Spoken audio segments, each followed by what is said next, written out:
नमस्कार, news one India में आपका स्वागत है। आपके साथ मैं धर्मराज सिंह और बुलेटिन की शुरुआत करेंगे लखनऊ की बड़ी खबर के साथ। मुख्यमंत्री योगी आदित्यनाथ ने कोरोना को लेकर एक बड़ा निर्देश दिया है। बड़ी खबर यही है कि कोरोना को लेकर मुख्यमंत्री योगी आदित्यनाथ ने कहा है कि अब से उत्तर प्रदेश में जो भी यात्री आएगा उन तमाम यात्रियों को अब आरटीपीसीआर रिपोर्ट नेगेटिव लेकर आना होगा।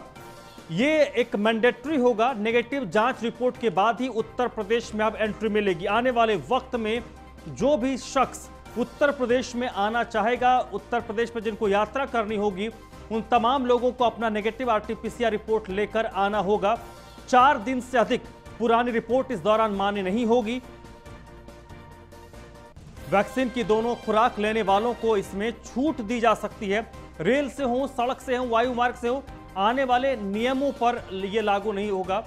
पॉजिटिविटी अगर हम बात करें तो जो लोग रेल, सड़क, वायु मार्ग से आने वालों पर यह नियम लागू होगा। पॉजिटिविटी दर वाले राज्यों से आने वालों की अब कॉन्टैक्ट ट्रेसिंग होगी।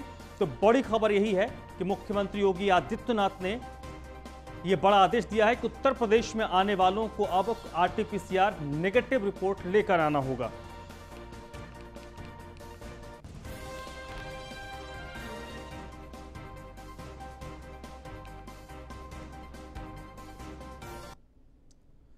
तो यह बड़ा आदेश उत्तर प्रदेश के मुख्यमंत्री योगी आदित्यनाथ ने दिया है, क्योंकि देश के कई ऐसे राज्य हैं जहां पर कोविड के केस लगातार बढ़ रहे हैं और थर्ड वेव को देखते हुए यह बहुत जरूरी है कि आप पहले से सतर्क हो जाएं।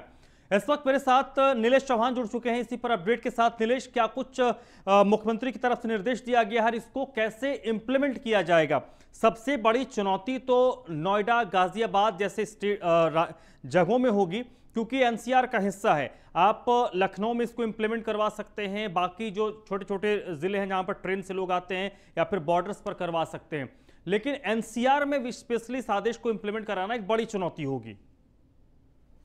देखिए धर्मराज, बिल्कुल उत्तर प्रदेश सरकार ने, उत्तर प्रदेश के मुख्यमंत्री योगी आदित्यनाथ ने एक बड़ा आदेश दिया है जो काफी जरूरी भी है, क्योंकि उत्तर प्रदेश में जिस तरीके से कोरोना की दूसरी लहर में लोगों को परेशानी का सामना करना पड़ा, तमाम जगहों पर अस्पतालों में बेड खत्म हो गए, ऑक्सीजन की किल्लत को देखा गया, उस वैसी किल्लत दोबारा ना हो, उत्तर प्रदेश में व्यवस्थाएं ना गड़बड़ाएं, उसी को देखते हुए उत्तर प्रदेश के मुख्यमंत्री योगी आदित्यनाथ ने एक बड़ा आदेश जारी किया है कि 3% से ज्यादा जो संक्रमित प्रदेश हैं वहां से अगर कोई यात्री उत्तर प्रदेश का दौरा करता है, उत्तर प्रदेश की यात्रा करता है, तो उसको 4 दिन के अंदर की जो आरटीपीसीआर रिपोर्ट है, नेगेटिव रिपोर्ट, उसको दिखानी होगी। उसके बाद ही उत्तर प्रदेश के अंदर उसको एंट्री दी जाएगी।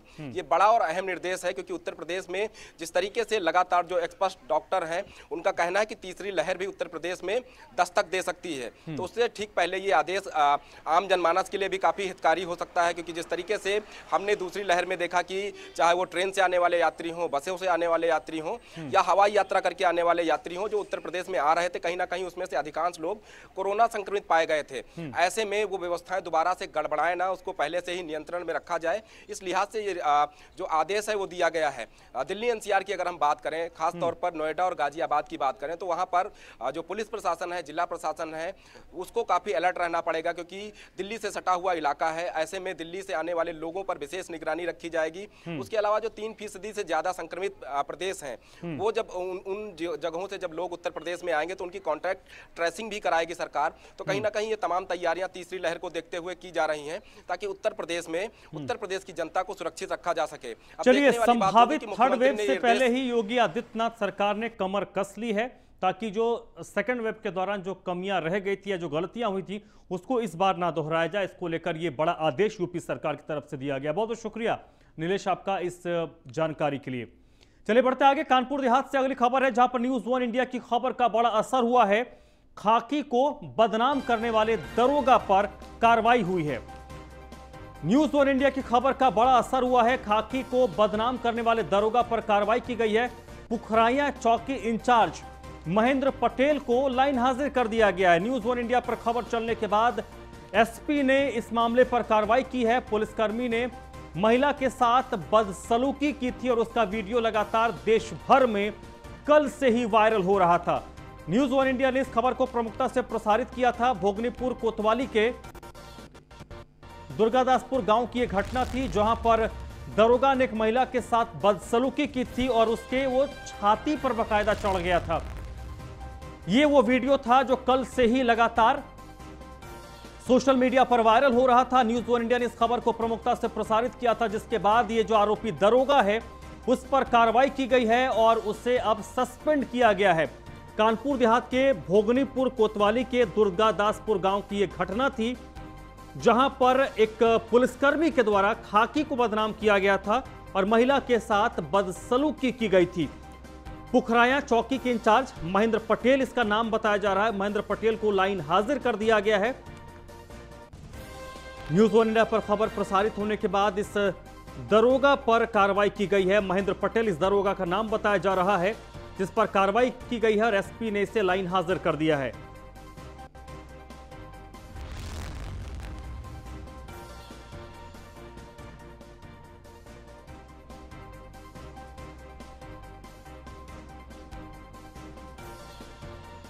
कानपुर देहात में न्यूज़ वन इंडिया की खबर का बड़ा असर हुआ है। न्यूज़ वन इंडिया पर खबर चलने के बाद कानपुर देहात में दरोगा पर कार्रवाई की गई है।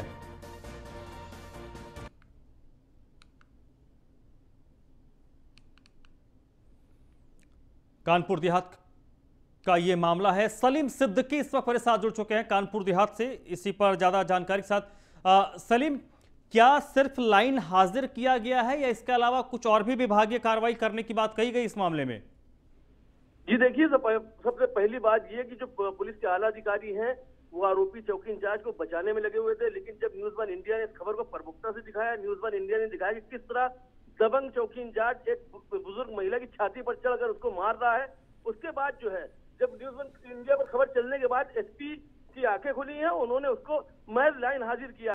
बड़ा सवाल है, आखिर मुकदमा क्यों नहीं लिखा गया आरोपी चौकी इंचार्ज पर? वीडियो वायरल है, फोटो वायरल है, साफ साफ दिखाई दे रहा है कि किस तरह महिला की छाती पर चढ़ा हुआ है, जबकि नियमानुसार अगर दबिश देने गए थे चौकी इंचार्ज तो उनको महिला कांस्टेबल लेके जाना चाहिए था। अगर घर के अंदर एंट्री करनी थी, महिला कांस्टेबल होना चाहिए, लेकिन महिला कांस्टेबल नहीं थी। और इससे पहले भी जो गांव वाले आरोप लगा रहे हैं, जो 7 से 4 सिपाही गए थे, वो लगातार आकर उगाही करते हैं, ग्रामीणों को धमकाते हैं, फर्जी मुकदमा लिखवाने की धमकियां देते हैं और पैसा वसूलते हैं। तो साफ है कि महज खाना पूर्ति की गई है, सिर्फ लाइन हाजिर किया गया है, जबकि इसमें कठोर कार्रवाई करनी चाहिए थी। जी चलिए, बहुत बहुत शुक्रिया आपका। महज खाना पूर्ति इस खाकी वर्दीधारी के खिलाफ की गई लाइन हाजिर इसे किया गया है।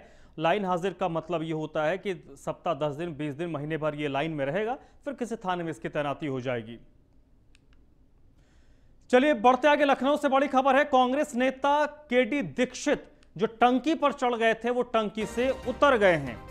कांग्रेस के नेता केडी दीक्षित टंकी पर चढ़ गए थे।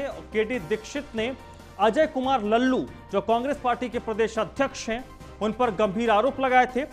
अजय कुमार लल्लू के साथ साथ प्रियंका गांधी के सचिव संदीप सिंह पर भी गंभीर आरोप लगाए गए थे। आरोप में दीक्षित साहब ने कहा था कि संदीप सिंह अपने गुंडों को कांग्रेस पार्टी में भर रहा है और मुझे गलत तरीके से पार्टी से निष्कासित करवाया गया है।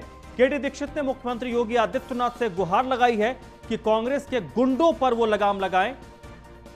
मेरे ऊपर 150 लोगों ने हमला किया था और अपने इस साथ हुए इस घटना को दुनिया के सामने लाने के लिए केडी दीक्षित एक पानी की टंकी पर चढ़ गए। लंबे वक्त तक वो पानी की टंकी पर रहे, उनको मनाया गया, उनको समझाया गया। पुलिस मौके पर पहुंची, उसके बाद वो नीचे उतर गए हैं। लेकिन सवाल ही उठता है कि उन्होंने कांग्रेस के प्रदेश अध्यक्ष और प्रियंका गांधी के सचिव संदीप सिंह पर गंभीर आरोप लगाए हैं। संदीप सिंह पहले भी कई बार विवादों में रह चुके हैं और एक बार फिर से संदीप सिंह का नाम केडी दीक्षित ले रहे हैं कि संदीप सिंह ने कांग्रेस पार्टी में कई गुंडों को पार्टी में जगह दिलवा दी है। नीलेश चौहान इस वक्त मेरे साथ जुड़ चुके हैं। नीलेश, पार्टी का मामला था, उनको निष्कासित किया गया, तो केडी दीक्षित साहब पानी की टंकी पर चढ़ गए, मतलब ये इस पूरे प्रकरण को वो दुनिया के सामने लाना चाहते थे या इसके पीछे मंशा क्या रही उनकी?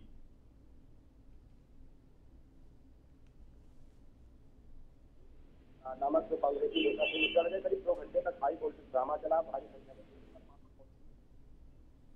हालांकि तमाम समझाने बुझाने के बाद जो केडी दीक्षित हैं पानी की टंकी से नीचे उतरे हैं। उसके बाद जो है केडी दीक्षित ने प्रदेश अध्यक्ष जो कांग्रेस के हैं अजय कुमार लल्लू, उनके ऊपर गंभीर आरोप लगाए हैं। उसके अलावा प्रियंका गांधी के निजी सचिव संदीप सिंह पर भी करीब गंभीर आरोप लगाए हैं। कहीं ना कहीं जो केडी दीक्षित है उनका कहना है कि इन दोनों लोगों के इशारों पर कांग्रेस की उत्तर प्रदेश कमेटी में कई ऐसे लोगों को शामिल कर लिया गया है जो गुंडे हैं, मवाली हैं, जो पार्टी की छवि खराब कर रहे हैं। उनको बेवजह पार्टी से निष्कासित किया गया था।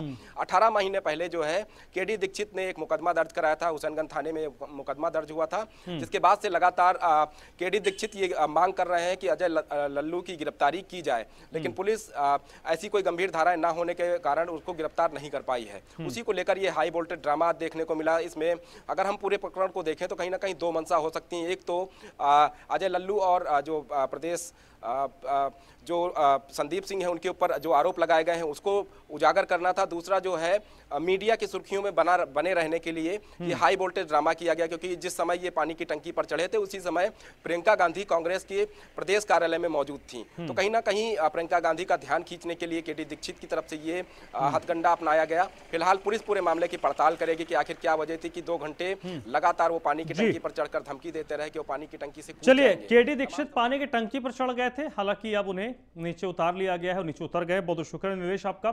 बढ़ते आगे हरदोई से अगली खबर है, जहां पर बिजली घर में तेंदुआ दिखने के बाद भगदड़ मच गई। दफ्तर से बाहर बिजली के कर्मी निकल गए हैं। वन विभाग को सूचित किया गया है। वन विभाग की टीम मौके पर पहुंची है। हरदोई का मामला है, जहां पर बिजली घर में तेंदुआ दिखने के बाद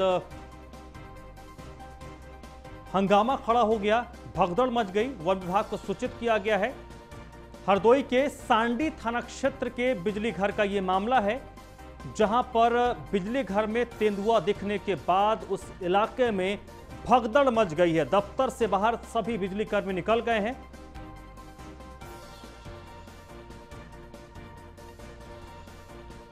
हरदोई के सांडी थाना क्षेत्र के बिजली घर का यह मामला है, जहां पर तेंदुआ दिखा है और तेंदुआ दिखने के बाद वन विभाग को सूचित किया गया है।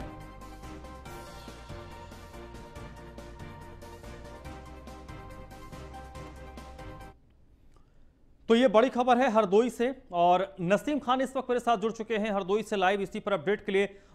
नसीम, क्या ट्रेस कर लिया गया है तेंदुए को या तेंदुआ कहीं छिप गया है?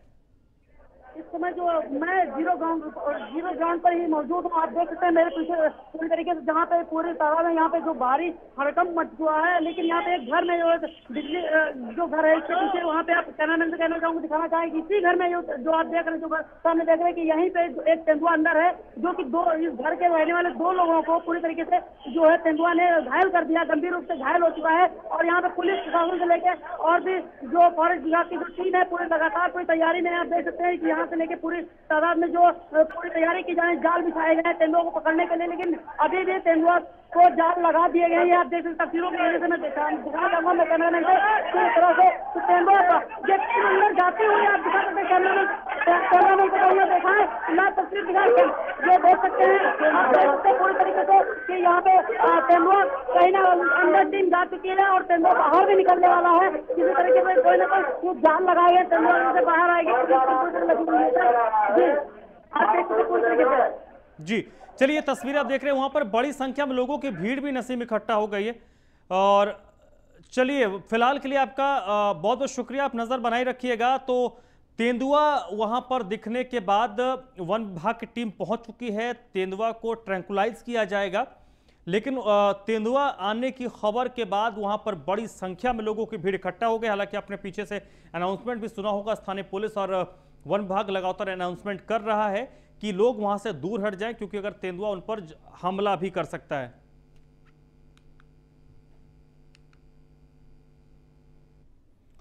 चलिए बढ़ते हैं, लखनऊ से अगली खबर है। आरएसएस और बीजेपी की अहम बैठक हो रही है। इस बैठक में मुख्यमंत्री योगी आदित्यनाथ भी मौजूद है। संघ के सरकार्यवाह दत्तात्रेय होसबले के मौजूदगी में यह बैठक हो रही है। संघ के सरकार्यवाह दत्तात्रेय होसबले के साथ उत्तर प्रदेश के मुख्यमंत्री योगी आदित्यनाथ इस बैठक में मौजूद हैं। इसके अलावा संघ से जुड़े कई बड़े पदाधिकारी इस बैठक में शामिल हुए हैं। इस बैठक में उत्तर प्रदेश में होने वाले आगामी विधानसभा चुनाव और कोरोना को लेकर मंथन किया जा रहा है। कोशिश यही है कि यहां पर भारतीय जनता पार्टी और संघ ये देखिए केशव प्रसाद मौर्य भी इस बैठक में मौजूद हैं। उत्तर प्रदेश के मुख्यमंत्री योगी आदित्यनाथ बैठक में मौजूद हैं। उत्तर प्रदेश के दूसरे उप मुख्यमंत्री दिनेश शर्मा भी इस बैठक में मौजूद। इसके अलावा बीएल संतोष संगठन के महासचिव हैं। उत्तर प्रदेश भाजपा के अध्यक्ष स्वतंत्र देव सिंह और दत्तात्रेय होसबले संघ के सरकार्यवाह। और ये पूरा आपको एक्टिविटी बताते हैं। 31 मई को बीएल संतोष लखनऊ आए थे, आपको याद होगा। उसके बाद 21 और 22 जून को वो 2 दिन तक लखनऊ में थे और उसमें तमाम जो विधायक हैं, सांसद हैं, पदाधिकारी हैं, उनके साथ उन्होंने बैठक की थी। 1-to-1 इंटरेक्शन हुआ था। फिर 15 जुलाई को पार्टी के पदाधिकारियों के साथ उन्होंने बैठक की और 16 जुलाई को कार्य समिति की बैठक हुई थी। तो ये भारतीय जनता पार्टी की एक्टिविटी है जो 2022 की तैयारियों के मद्देनजर पिछले 1-1.5 महीने से ही लगातार चल रही है। बैठकों का दौर चल रहा है। चुनौती भारतीय जनता पार्टी के सामने यही है कि कैसे 2022 में एक बार फिर से उत्तर प्रदेश में सत्ता रिपीट हो। उसको लेकर संघ भी पूरी तरीके से सक्रिय हो गया है और उसी के मद्देनजर आज जो संघ और बीजेपी के बीच बैठक हो रही है और इसमें उत्तर प्रदेश के मुख्यमंत्री के साथ साथ दोनों डिप्टी सीएम, उत्तर प्रदेश भाजपा के अध्यक्ष स्वतंत्र देव सिंह, संगठन महासचिव बीएल संतोष और संघ के सह कार्यवाह दत्तात्रेय होसबले मौजूद हैं। इसके अलावा कई प्रांतीय प्रचारकों को भी इसमें बुलाया गया है।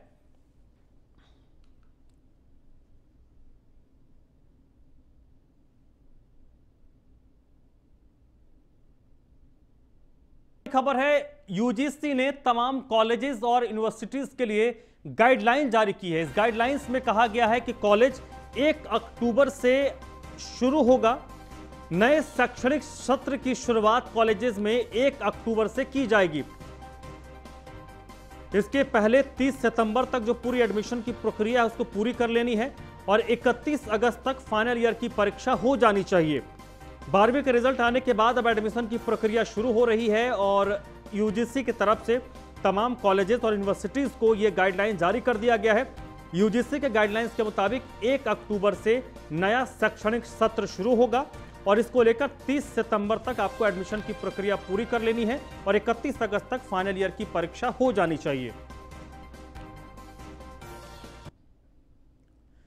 अगली खबर बुलंदशहर से है, जहां पर डॉक्टर की लापरवाही से एक युवक की मौत हो गई है। इलाज के दौरान युवक को गलत इंजेक्शन लगाया गया और गलत इंजेक्शन लगने से युवक की मौत हो गई है। बैक्टीरियल इन्फेक्शन का इलाज इस युवक का हो रहा था और अब पीड़ित परिवार ने डॉक्टर के खिलाफ मुकदमा दर्ज करवाया है। जहांगीराबाद थाना क्षेत्र के करंजी गांव की एक घटना है, जहां पर एक युवक को गलत इंजेक्शन लगा दिया गया और गलत इंजेक्शन लगने से युवक की मौत हो गई है। बुलंदशहर का मामला है, जहां पर डॉक्टर की लापरवाही से एक युवक की जान चली गई। बैक्टीरियल इन्फेक्शन का शिकार ये युवक था, उसका इलाज चल रहा था।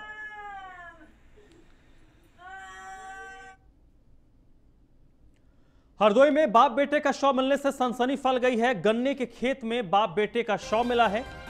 बड़ी खबर हरदोई से, जहां पर बाप और बेटे का शव मिलने से हरदोई में सनसनी फैल गई।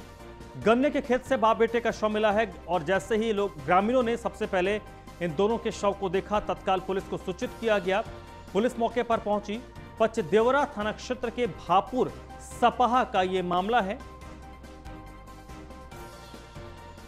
हरदोई में बाप बेटे के शव मिलने से सनसनी फैल गई। गन्ने के खेत में बाप बेटे का शव मिला है और जैसे ही ग्रामीणों ने शव को देखा, पुलिस को सूचित किया गया है। पुलिस अब इस मामले में अलग अलग एंगल से फिलहाल इस मामले को देख रही है और हत्यारों तक पहुंचने की कोशिश कर रही है। सबसे पहले पुलिस ने शवों को पोस्टमार्टम के लिए भेजा है। पोस्टमार्टम रिपोर्ट के आने के बाद ही पुलिस इस मामले पर ज्यादा कुछ कहने की स्थिति में होगी।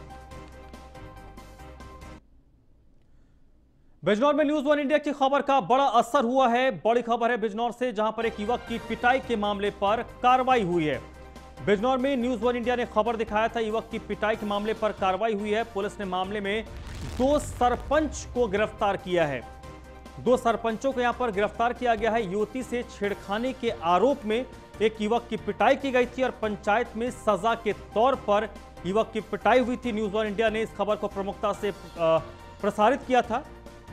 कीरतपुर के भुड़पुर नैन सिंह का यह मामला बताया जा रहा है, जहां पर एक युवक को छेड़खानी के आरोप में सजा दी गई, उसकी पिटाई हुई, उसके बाल मुड़वा दिए गए। इस बुलेटिन में फिलहाल इतना ही।